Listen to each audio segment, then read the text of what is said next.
ইরানের ইসলামী বিপ্লবের মহান নেতা ইমাম খোমেনি রহমতুল্লাহ আলাইহি তার একটা বক্তব্যে বলেছিলেন যে পৃথিবীর 150 কোটি মুসলমান যদি এক হতো এবং প্রত্যেকে যদি এক বালতি করে পানিও ইসরায়েলের উপর ঢেলে দিত, ইসরায়েল কিন্তু বন্যায় ভেসে যেত।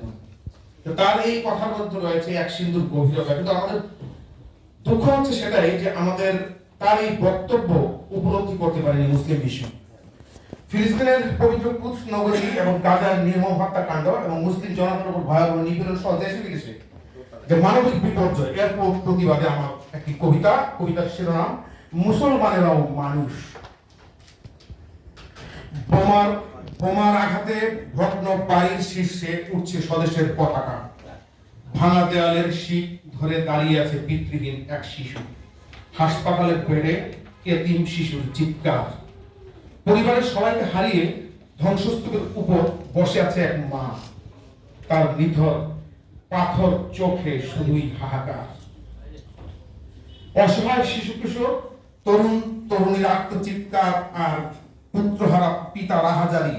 অসহায়ত্বের নির্মম ছবিগুলো ছাপা হচ্ছে পৃথিবীর সবগুলো সংবাদপত্রে, ভেসে উঠছে অ্যান্ড্রয়েডের স্ক্রিনে, সামাজিক যোগাযোগ আর টেলিভিশনের পর্দায়। হে নির্বাক পৃথিবী, চেয়ে দেখো, তোমার মাটিতে হায়নাদের আস্ফালন, অথচ তোমার মাটির গভীরেও আশ্রয় নেই নিহত স্বজনের। ইহুদি বোমার আঘাত থেকে রেহাই পায়নি গোরস্তানের ঘুমন্ত লাশেরাও। হে নিশ্চুপ পৃথিবী, হিরোশিমা নাগাসাকি কি তোমার ঘুম ভাঙায়নি? চেতনা ফেরায়নি কি ভিয়েতনাম? তবুও কেন তুমি সাম্রাজ্যবাদের তাবেদার? অর্ধশত বছর যাবৎ ক্ষতবিক্ষত হয়েও তোমার হৃদয় পাথরে খোদিত হয়নি অসহায় ফিলিস্তিনের নাম? বসনিয়ার বদ্ধভূমিও কি পারেনি তোমার হৃদয়ে সুবাতাস বইয়ে দিতে? কাশ্মীরের রক্তে বিধৌত ঝিলামের জলও কি পারেনি তোমাকে করেনি বিস্ময় আবির্ভূত? ভস্মীভূত আরাকানের আত্মচিৎকারও কি তোমাকে জাগাতে পারেনি? অথবা চীনের উইঘর? হে বিবেকহীন পৃথিবী, আর কয়টা গাজা কতবার ধ্বংস হলে তোমার হারানো বিবেক তুমি ফিরে পাবে? আর কয়টা রামাল্লাহর পতন হলে তুমি নড়ে চড়ে বসবে তোমার আসনে? সেজন্য কতবার লুণ্ঠিত হবে বাগদাদ? আর কয়টি কাবুল নিহত হলে তুমি উঠে দাঁড়াবে? কয়টি গ্রাম ঝলসে গেলে লেবাননের মাটিতে রুখে দাঁড়াবে তুমি সাম্রাজ্যবাদকে? তুরস্ক, মিশর, সুদান, সিরিয়া সর্বত্রই দেখি আজ সাম্রাজ্যবাদের জটিল কুটিল খেলা। আমাদের প্রাণপ্রিয় লাল সবুজের বাংলাদেশও কি খুব একটা ভালো ছিল বা আছে? অথবা মুসলিম বিশ্ব? আহা, আমাদের প্রাণপ্রিয় স্বদেশগুলো হানাহানি মারামারি, এখানে সেখানে হিংসা আর প্রতিশোধ প্রবণতার মহোৎসব সর্বত্র।